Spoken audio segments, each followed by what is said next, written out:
दो संस्कृतियां हैं, एक वैदिक संस्कृति और एक श्रमण संस्कृति। वैदिक संस्कृति में एक आया है कि जितने बड़े राजा हैं, इन राजाओं को कोई ना कोई एक महायज्ञ करना अनिवार्य होता था। बड़े राजा होते थे तो वो अश्वमेध महायज्ञ करते थे। उस यज्ञ किए बिना और राजा की पूर्ण सफलता नहीं मानी जाती थी। और या यूं कहो, राजकार्य में किए हुए जो कुछ कार्य होते हैं, उन दोषों से मुक्ति यदि वह यज्ञ नहीं कर पाता है तो उसकी मुक्ति नहीं होती थी, उसकी अच्छी गति नहीं होती। ऐसा ही यही प्रसंग श्रमण संस्कृति में चक्रवर्ती के लिए कहा गया कि तुम 6 खंड का राज्य करते हो, राजनीति करते हो। यदि आप कल्पद्रुम महामंडल विधान किए बिना जो चक्रवर्ती जीवन का अंत करता है, उसकी सदगति नहीं होती। अनिवार्य कहा, जितने विधान होते हैं प्राय देवताओं के द्वारा होते हैं। इंद्रध्वज महामंडल विधान, जिनका शास्त्र में नाम आता है। त्रिलोक तिलक महामंडल विधान, क्योंकि इनमें अकृत्रिम चैत्यारों की वंदना होती है और अकृत्रिम चैत्यारों की वंदना ज्यादातर देवता करते हैं। महाविधानों में शिष्य चक्र मंडल विधान एक भक्ति है। वो विधान की संज्ञा पाता है, लेकिन वो एक भक्ति है, एक नैमित्त है, लेकिन एक पर्व का है।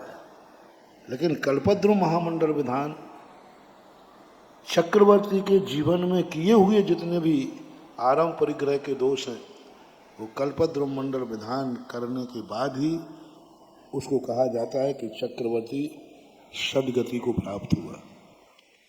और यह विधान मात्र ओरिजिनल मनुष्यों का ही है, ओरिजिनल मनुष्यों का। और विधानों में मनुष्यों की मुख्यता नहीं होती। हर विधान में स्वधर्म इंद्र की महत्ता होती है। मात्र कल्पद्रुम महामंडल विधान में चक्रवर्ती की महत्ता होती है, मानव की महत्ता। जितने विधान होते हैं उनमें प्राय इंद्रों की बात कही जाती है, लेकिन इसमें चक्रवर्ती। आप लोग गृहस्थ हैं, आप गृहस्थ के ही राजा हैं। वो राजतंत्र तो आज नहीं है, लेकिन आप गृहस्थ हैं, आपके परिवार के मुखिया हैं। मैं तो ये कहना चाहूँगा, जितने बड़े आदमी होते हैं, जिनके व्यापार ज़्यादा होते हैं, जिनकी फैक्ट्रियाँ ज़्यादा होती हैं, जिनके बहुत बड़े बड़े माइंस होते हैं, जिनके बहुत बड़ी बड़ी जमीन जायदाद होती हैं, उनको मरने के पहले एक कल्पद्रुम महामंडल विधान जरूर करना चाहिए, जिसमें वो स्वयं करें और पूरी समाज को, पूरे रिश्तेदारों को आमंत्रित करें। बड़े आदमी की बात कर रहा हूं। विधान स्वयं की तरफ से हो और आमंत्रण। इसमें लिखा है, चक्रवर्ती जब कल्पद्रुम महामंडल विधान करता है तो 6 खंडों में पाती भेजता है। 6 खंडों में जहां जहां से उसने राजा भेंट आती थी, जो राजा उसके अधीन थे, 32,000 मुकुटबद्ध राजाओं को पाती भेजता है कि आप सदा हमारे पास आए हैं, आते रहे हैं, लेकिन इस बार मैं आपको आमंत्रण कर रहा हूं। वैसे 32,000 राजा बिना आमंत्रण के चक्रवर्ती के पास जाते, जानी पड़ता है, लेकिन इस बार चक्रवर्ती आमंत्रण देता है कि आज मेरे भगवान का मैं कल्पद्रुम मंडल विधान करना चाहता हूं, आप सब उसमें उपस्थित रहेंगे। तो 6 खंड को। ऐसे ही आप गृहस्थों को, जो बड़े बड़े लोग हैं, आरंभ परिग्रह करते हैं, उनको एक कल्पद्रुम मंडल विधान की रचना करें, जिसमें जितनी तुम्हारी शक्ति हो। यदि तुम्हारी शक्ति कम है तो रिश्तेदारों को बुला लें, थोड़ी शक्ति ज़्यादा है तो अपने नगर के लोगों को शामिल कर लें, और शक्ति ज़्यादा है तो जिले के कर लें, प्रांत के कर लें, वो आपकी शक्ति के ऊपर है, लेकिन ये करना चाहिए।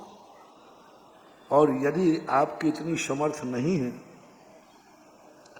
तो सामूहिक रूप से, जो कल्पद्रुम विधान आजकल सामूहिक परंपरा चल गई, सामूहिक रूप से सारे कार्य होते हैं, तो सामूहिक रूप से भी कल्पद्रुम मंडल विधान होते हैं। उसमें आपकी पूरी शक्ति नहीं है। ये 24 समूषण की कल्पना मेरे में कैसे आई? क्या पूरा विधान, इतने बड़े आदमी तो आप है नहीं कि पूरा विधान इतना खर्च कर लेंगे। तो इसमें 24 समूषण में कम से कम एक समूषण स्वयं के परिवार का नाम लेकर के संकल्प करके अपने परिवार को बैठा, एक परिवार को, एक परिवार अपना पूरा विधान नहीं कर सकता, एक समूषण आपने ले लिया और अपने परिवार के जो भी हैं मुखिया हैं वे भी यदि एक समूषण बैठ के सबके साथ कर लेते हैं तो कम से कम एक दस्तूर तो हो ही जाता है। और 24 समूषण मैंने पहले ऐसे बनते थे कि भगवान बैठा दिया, आप तखत पे बैठ जाओ। मैंने कहा नहीं, मैं ऐसे समूषण की मान्यता नहीं दूंगा। छोटा बने या बड़ा बने, परिवार उसी श्री मंडप में बैठना चाहिए जहां साथ समूषण बैठते। छोटा बनाओगे तो भी बैठने की मजबूती इतनी बनाओ कि उनके परिवार के 2-5 सदस्य उसी अंतिम भूमि, अष्टम भूमि में बैठ करके पूजा कर सकते। ये बात जब गुना में जब हुई थी, गुना चतुर्मास में, जब 24 समूषण में पूरे ऊपर जाकर के अष्टम भूमि में बैठ करके परिवार पूजन करते थे और हजारों लोग बैठ बीच में पूजन करते थे, हम इतने प्रभावित हुए थे, इतने प्रभावित हुए थे कि मेरे मन में आया था आज ये थर्माकोल का पंडाल कल एक दिन मार्बल का बने और स्वर्णमय बने, ऐसे बनने की कल्पना की थी और ऐसा विचार आया था।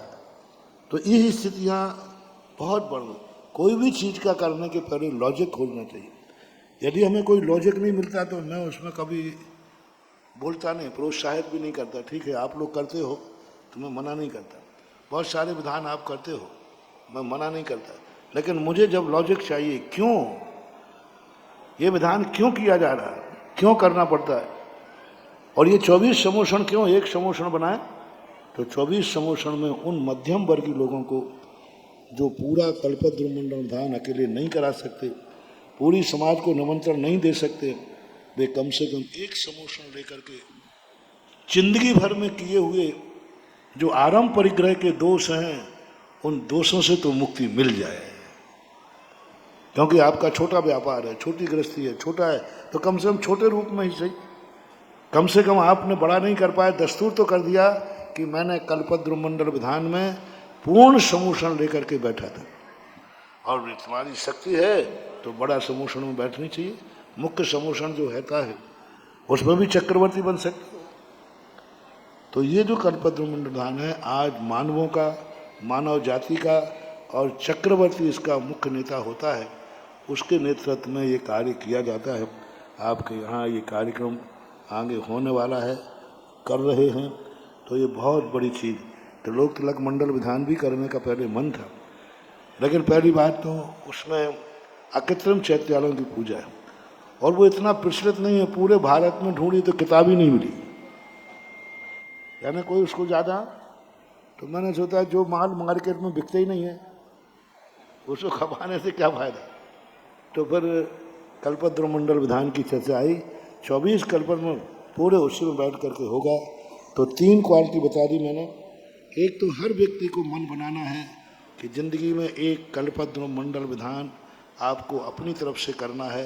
कितना बड़ा करना वो फैसला आपके ऊपर है। दूसरा मैंने बताया कि सामूहिक करते हैं तो यदि समर्थ है तो मूल बड़े समूषण में चक्रवर्ती जो भी पद बनाए जाए वो बन करके बैठना वो नहीं बनता है। जो छोटे समूषण में बैठना ये भी नहीं बनता है।